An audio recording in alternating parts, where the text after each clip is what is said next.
voit qu'il n'est pas très masculin, ce Michael J. Fox. Maintenant, voici l'actrice, encore une fois, là c'est de Retour vers le futur 2, où on voit les mêmes traits caractéristiques de ces trans androgynes. Un visage très rectangulaire, la mâchoire très large, un front saillant, voilà, une ligne capillaire très très haute. Donc voilà, donc là il fait le signe de la pyramide. La pyramide en référence encore une fois à ce signe qu'on va retrouver sur la pyramide du Louvre, etc. Ça c'est un signe franc-maçon c'est le signe où on pointe un petit peu sa connaissance de l'occulte. Là, c'est un autre rituel lorsqu'on regarde vers le haut, le rituel de pointer. C'est vraiment, c'est pas des photos anodines. Il y a vraiment un sens en franc-maçonnerie à tous ces signes. Tout comme ça, c'est le signe de fidélité franc-maçonne, un peu comme le faisait Bonaparte. Le rituel du mur de briques, lorsqu'on se fait photographier avec un mur de briques en arrière. Le damier maçonnique. Là maintenant, vous voyez, il fait le M maçonnique. C'est lorsqu'on regroupe, lorsqu'on fait un salut et qu'on regroupe le majeur et l'annulaire. Ça, c'est un signe très très très connu. C'est de l'appartenance à la franc-maçonnerie. Là, on va parler du signe de l'œil d'Horus qu'on voyait tout à l'heure, lorsqu'on se cache un œil. Vous allez comprendre pourquoi je fais la démonstration. Donc, encore une fois, l'œil d'Horus.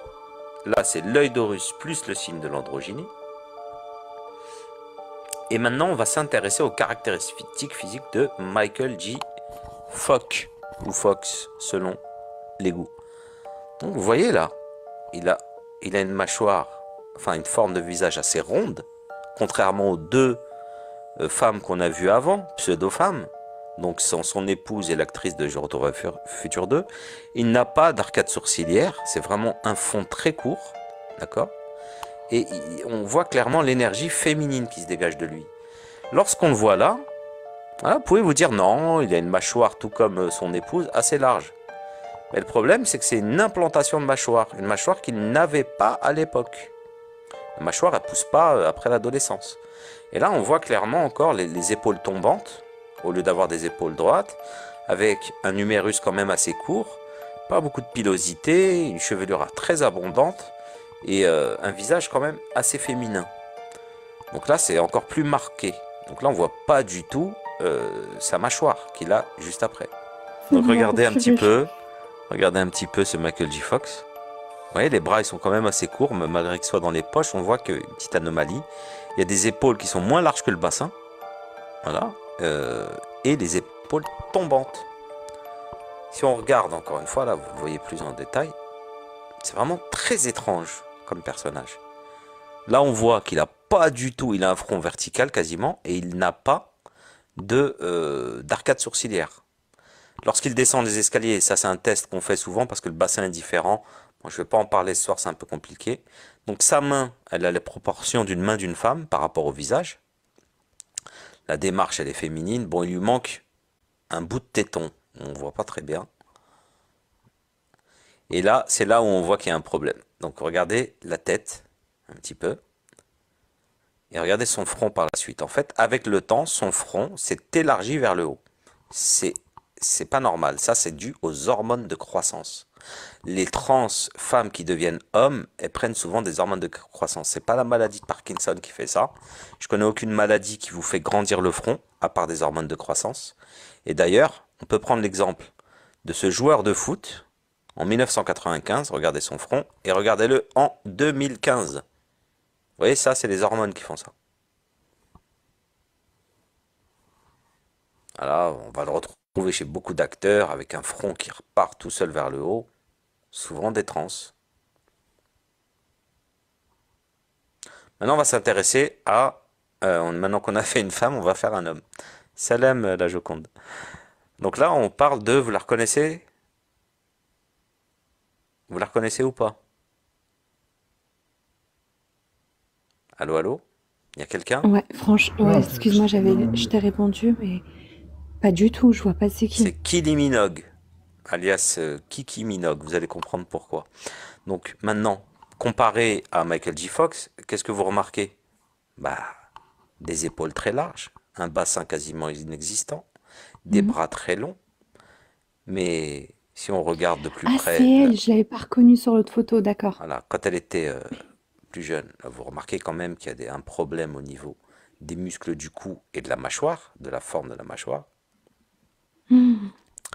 Voilà, la Joconde qui connaît bien le milieu médical, elle nous dit c'est l'acromégalie à cause des hormones de croissance. Donc c'est lorsque le front s'expand vers le haut. Et regardez-moi cette mâchoire. Regardez-moi cet os, cette arche dentaire, elle est absolument pas normale chez une femme. Mais s'il n'y avait que ce signe, maintenant, regardez la mâchoire par rapport à Michael J. Fox avant qu'il ait ses implants. Vous voyez, elle me fait penser à Angelina Jolie. C'est un petit peu le même type de morphologie du visage. Un visage très rectangulaire. C'est vraiment très spécial. Donc là, on voit sa pomme d'Adam, je ne sais pas si vous la voyez, en Mhm. arrière-plan. Encore une Très fois, avec légèrement, ouais. un front, vous voyez, très haut. C'est pas comme ça le front d'une femme normalement. Ça peut arriver, mais que ce soit chez autant de personnes comme ceci, voilà. Bon, là, on voit clairement des pommettes très saillantes, typiques plutôt d'un visage masculin. Et là, elle ressemble un peu à Amanda Lear sur cette photo. Là, on voit clairement la mâchoire, on voit encore le front, des yeux très écartés, très expressifs. C'est vraiment, il y a une énergie masculine qui se dégage de ça. Bon, là, c'est le pompon. Là, on voit clairement qu'elle avait un début de calvitie finalement. Vous voyez, ça remonte très haut, le front très bombé. Regardez-moi ça. Moi, si je la rencontre le soir dans la rue, j'ai peur, hein. Je vous dis clairement. Voilà. Donc maintenant, on s'intéresse à la... Bon, regardez-moi ça. Voilà. Encore une fois, mâchoire très anguleuse. Hein, on va continuer comme ça. Bon, c'est morphologique. On voit clairement qu'il y a des défauts anatomiques. La main, c'est plus en fait une proportion de main d'homme. Vous voyez la taille des mains par rapport au visage, par rapport à tout à l'heure, Michael J. Fox.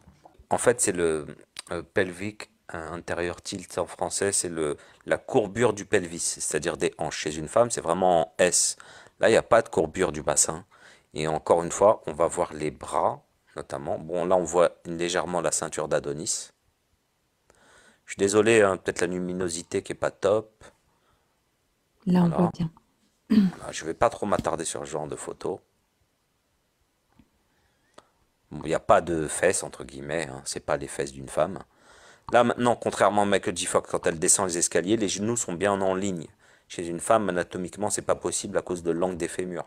Lorsqu'une femme descend les escaliers, normalement, les genoux partent vers l'extérieur. Vous aurez qu'à faire le test chez vous et vous verrez que un homme et une femme ne marchent pas pareil et ne descendent pas les escaliers de la même façon. Et pareil pour la démarche. Une femme va marcher un pied devant l'autre, alors que chez un homme, ça sera un pied à côté de l'autre. Voilà, là on le voit.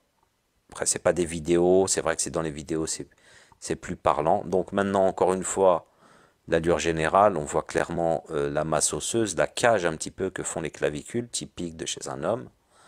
On voit encore une fois les clavicules droites. Voilà. On va avancer un peu. Les genoux.